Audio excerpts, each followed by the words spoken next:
Hey everyone, it's Chris with HotShotsCatering.com, and thank you for joining me on another great episode of Hot Shots TV. Today's episode is all about these wonderful waters here, and it's actually really about TDS, which is something we're going to get into here in just a second. So stay tuned, and we'll be right back.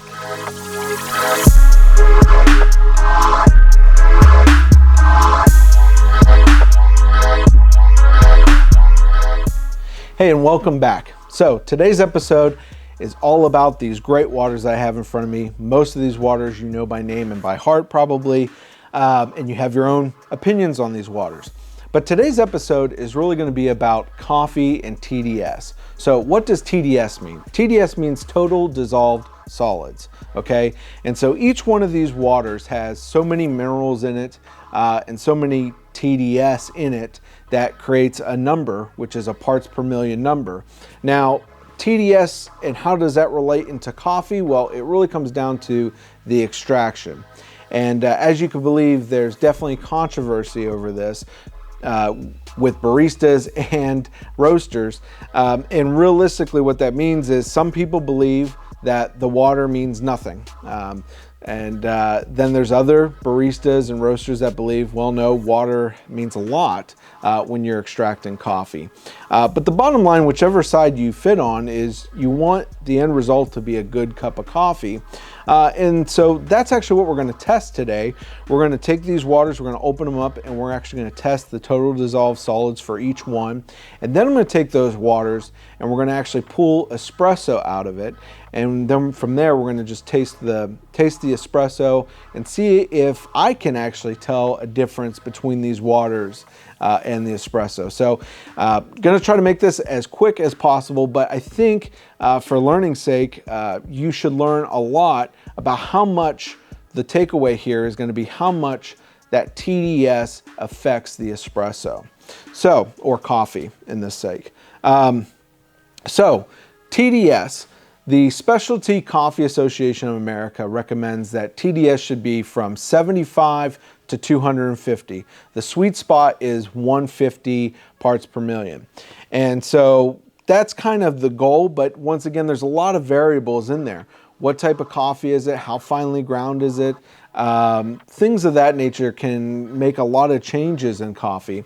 Now, not only does TDS matter for the coffee as far as taste, but in my personal opinion, and others will tell you too, TDS is also important keeping your machines running good and strong. So where if you have an espresso machine and you're using basically the water coming out of the well or coming out of local water and you put in it, it's not really purified very well, you're going to start noticing maybe within a year or a couple years that your machine's going to start struggling. You're going to have to replace some equipment, and then before long, calcium's going to build up in that, depending on how much you clean it.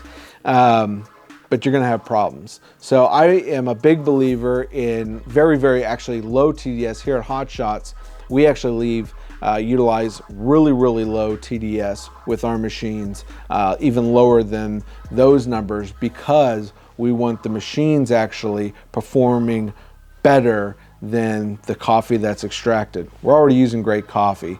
So the actual machines for us, we can't have machines going down. So the heat exchange and stuff, you'd be surprised how much that TDS in the water can make a big difference. So other than that, TDS, another thing I want to put out there is you'll see people testing for TDS, these total dissolved solids in the water. And even these, when we test these here, just know that the TDS number, even if it's higher than the other one, does not necessarily mean that water is bad water or anything like that. You know, TDS, the World Health Organization actually recommends for TDS numbers that, you know, less than 300 TDS parts per million is actually excellent water. When you get above 900 and 1200 TDS, that's horrible water. So that's what the World Health Organization looks at the TDS number. So if your water at home is like 600, 700, it's probably not great, but remember, TDS is just telling you the amount of minerals, organic or inorganic material that's actually in that water. Some of that being, you know, human-made or coming from earth whenever it's, you know, being created or being filtered through downstream, if you will. So keep that in mind. TDS does not necessarily mean bad. Other than that, I think we should just start opening up these waters. Let's taste them, let's measure the TDS, and then from there, we're gonna get right into actually utilizing this, and we're gonna actually brew little shots of espresso, and I'm gonna taste it, and I'm gonna tell you what I think of each one of these waters as well. All right, so stay tuned, we'll be right back. Okay, so let's test these waters. So we're basically just gonna go from left to right, but before we do that, there's actually two other waters that I wanted to kind of use as a control, or just to give you a little bit better understanding of the difference of how these things are measured. So we're gonna start with Walmart's water. We have this great value distilled water we're gonna start with here. And that should be, if it's really distilled, it should be close to 0, right? And then we have their purified drinking water, which I already know what this number is. We've used it before with some of our machines just because it's easy to get. You'll be maybe surprised, maybe not surprised. So let's start with those. All the rest of these waters here, we're gonna test. I'm just gonna slide some of this stuff out of the way for right now, and then we'll basically pull each one and we'll test it. And then after we do this quick test of just kind of seeing where the numbers are, then we'll go back through and I'll do each one of these real quickly with a shot of espresso. We'll pull a shot with these waters. We'll actually taste, see if I can tell a difference in the taste with the shot of espresso, and see if it really does affect the way the coffee tastes. So let's get started. I have this standard TDS meter here by HM Digital. I've used this one. It's really popular on Amazon. If you don't have one of these, I'd suggest, if you're interested in coffee and really kind of the more scientific and really want to find out how good your water is for your coffee machines and your coffee, and you want to start doing this and really paying attention to that, I would get yourself one of these. It's probably less than $20 on Amazon, and it's a great way to kind of measure out how good the water is even in your house. So let's get started here. Let's start with the distilled. So like I said, distilled water should be pretty much distilled. There should be a reading of almost 0 because there shouldn't be really anything in it. So let's take a look here. I'm going to slide this stuff just so you can kind of see what I'm doing here. So let's do that. So we got our first water here. It's reading 0. I'm basically just going to put this meter down, give it about a second or two.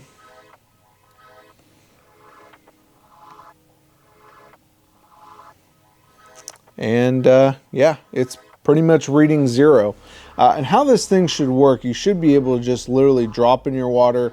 I kind of swirl it around just a little bit so you can get all the bubbles out from underneath it where the meter is and be able to really kind of read it. But this is reading 0, so that's a good sign. It's telling us that this thing's working. So we're gonna put that out of the way. And for every water that I'm gonna do, I'm gonna get a fresh glass. So that was the distilled water. We know it's reading 0. That is a good sign for a meter, as a good control starting point for us. Now this is the great value purified drinking water. So let's see what this number is.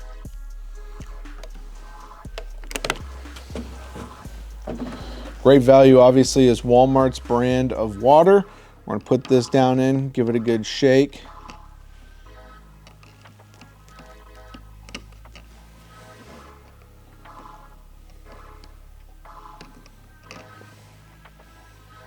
That's interesting. This is saying 1. So let's try that. I'm actually going to turn this off and turn it on because I don't believe that's 1. But let's try it again.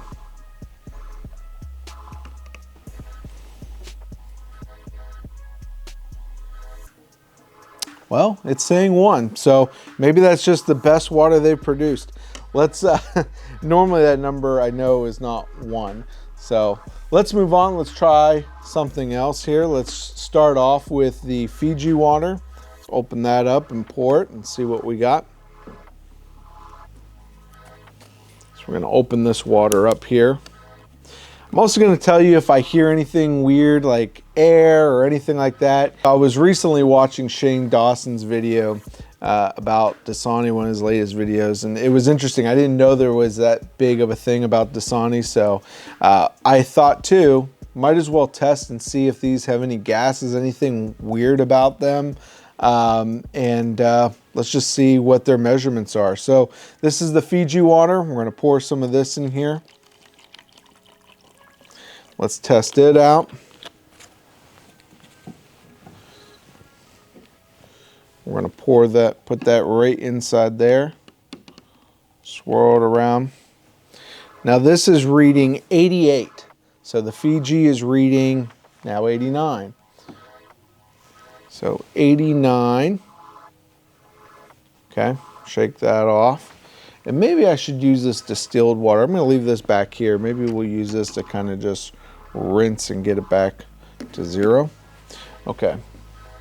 Don't know if that's gonna make a big difference or not, but shouldn't, but maybe it's best to do that. That way, none of the water is contaminating any other water.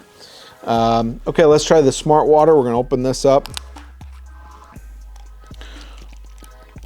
No noises with this one, just a standard bottle of water. Okay, reading 0, goes inside here. Okay, this is reading 14, 15 parts per million. Okay, drop that in there. I'm just gonna slide these waters down as we read them. Ozarka. Okay, let's see what that is. Nothing special with that either.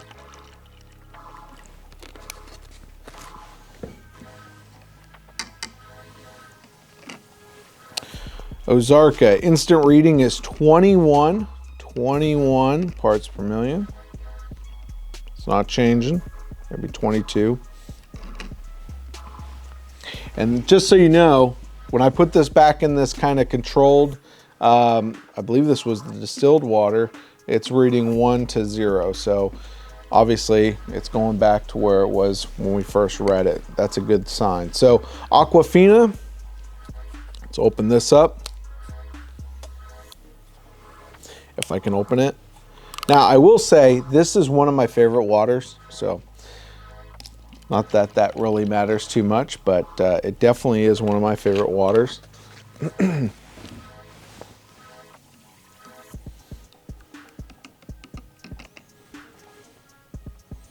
It's reading about 1.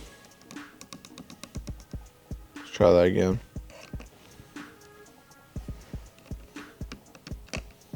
So 1 parts per million for Aquafina. Okay. Dasani. Now let's see. I'm going to see if this has a little air noise to it. You can hear that. Did you hear that?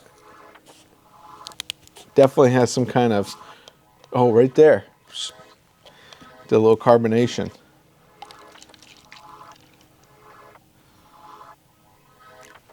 Not too much water. Let's see.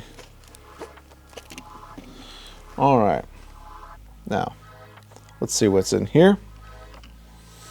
Wow. Okay, that jumped up. That jumped up to about 18. So 17. 18. So 18 parts per million with Dasani. Let's try Nestle Pure Life.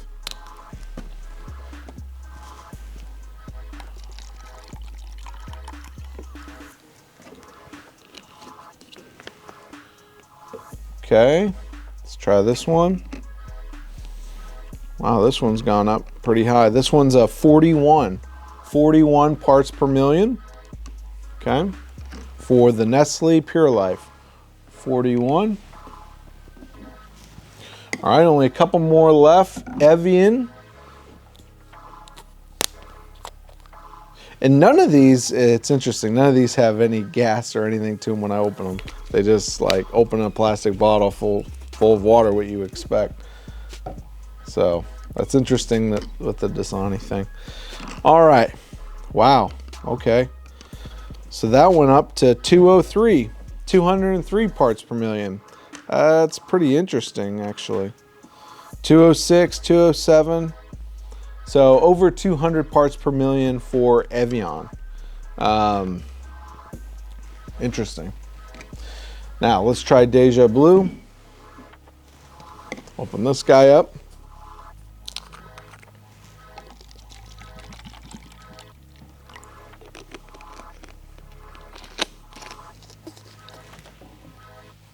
Okay, let's test this water. 3 parts per million with the Deja Blue. 3 parts per million. Put that back in there. All right, now this last one is actually a water that we carry. It's called Laricia. Now this is straight from Italy, and it's pretty much well known to be very low in TDS readings, and just actually naturally good for you. It's from the northwestern part of Italy. Put that in there. Okay. So let's read this one.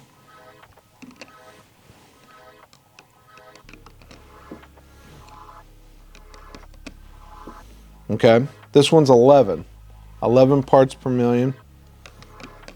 11, 12, somewhere in there. So that's a pretty good water as well. So we now know what the parts per million, or the TDS, for all of these waters are, starting even with our control group here. So let's find out if that makes a difference in the taste. So I'm going to take these waters, we're going to throw them in an espresso machine, we're going to pull several shots, and I'll be right back and we'll go through and taste them. Okay, and we're back. So we just pulled all of our shots of espresso, and just so you understand how we did this in a controlled fashion is we utilized our Lavazza espresso pod machine. We're pulling the gold Lavazza espresso. Now I know a lot of you guys out there who are coffee fanatics, well, why are you using pods? So our business is scaled around actually the pod model. So that's another thing if you want to look at our website, hotshotscatering.com, and understand a little bit about what we do. We're high speed, low drag, but very high quality.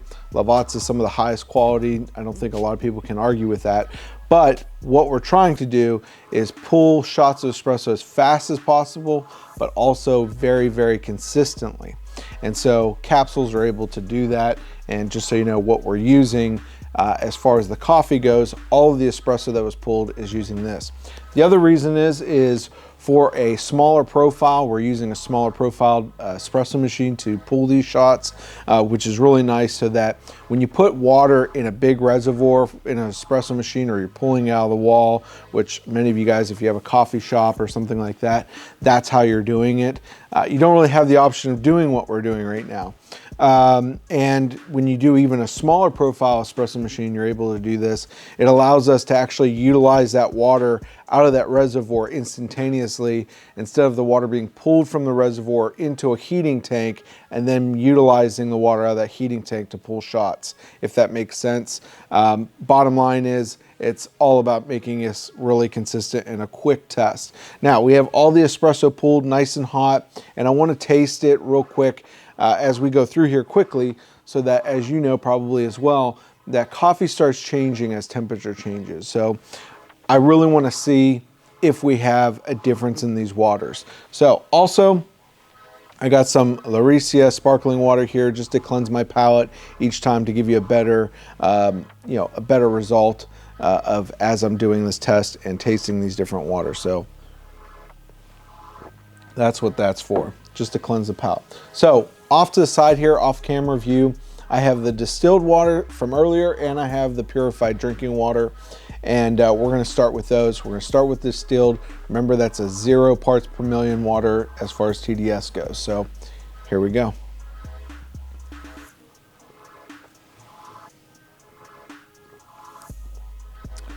It's very good. So remember, the goal isn't so much to see which one tastes best.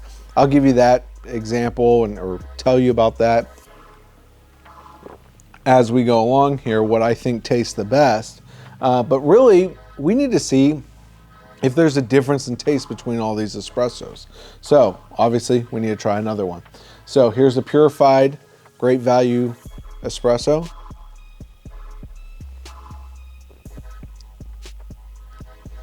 I'll say not much of a difference, though I will say the distilled seemed a little bit more acidic.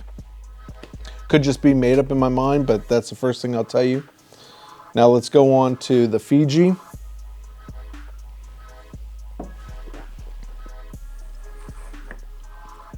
Fiji water.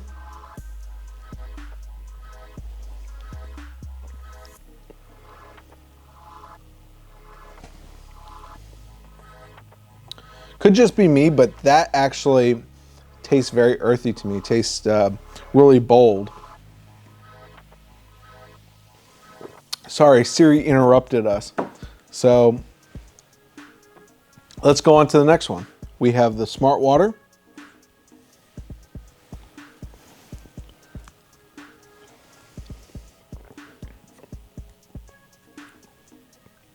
That one's a lot softer, not as bold. Keep forgetting to drink my water here. For the Smart Water. Ozarka.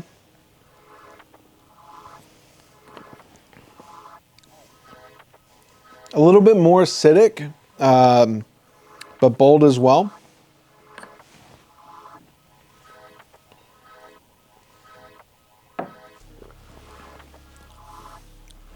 Aquafina.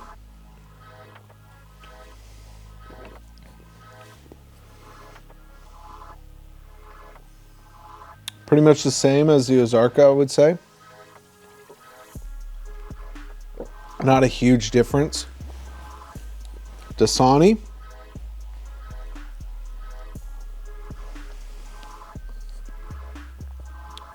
That one I can definitely taste a lot more acidic out of the coffee. All this coffee, by the way, I love this coffee, so there's not going to be a huge difference there. And I am going to be extremely wired by the end of this. I'm just taking sips, but this is like, I don't know, 11 cups of coffee. So this one tastes a little bit more acidic with the Dasani. Which the Dasani, if we remember right, Dasani had an 18 parts per million. Aquafina Ozarka had between 1 and 21. So 1, 21 on the Ozarka. Let's try the Nestle.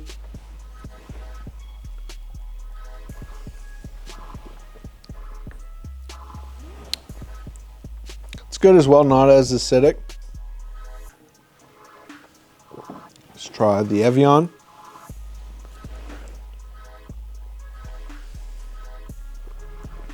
Oh, wow. That one's, believe it or not, a lot more, to me, acidic tasting. Which is interesting because Evian, I think, had one of the highest, 203 TDS, which is interesting. It probably looks very weird of me just keep drinking water and drinking shots of espresso. It's almost like a coffee mukbang over here. Deja Blue. Oh, man. Wow. That one's definitely a lot more acidic.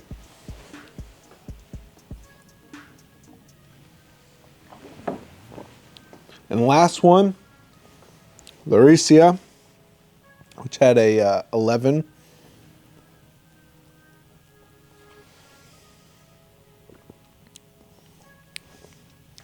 A little acidic, but not too bad. So, what did we learn here today?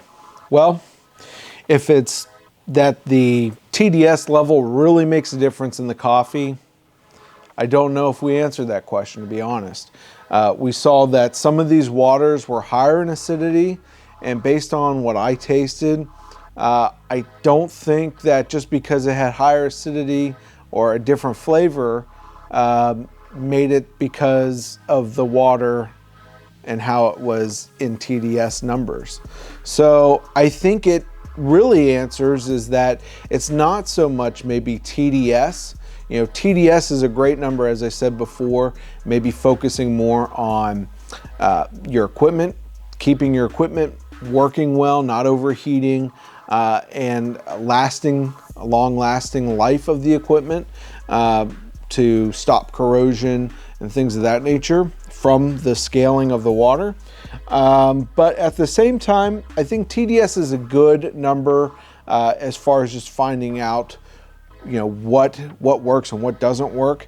As we could tell, I think the Evian was one of the highest ones we had, if not the highest. It was 200 parts per million.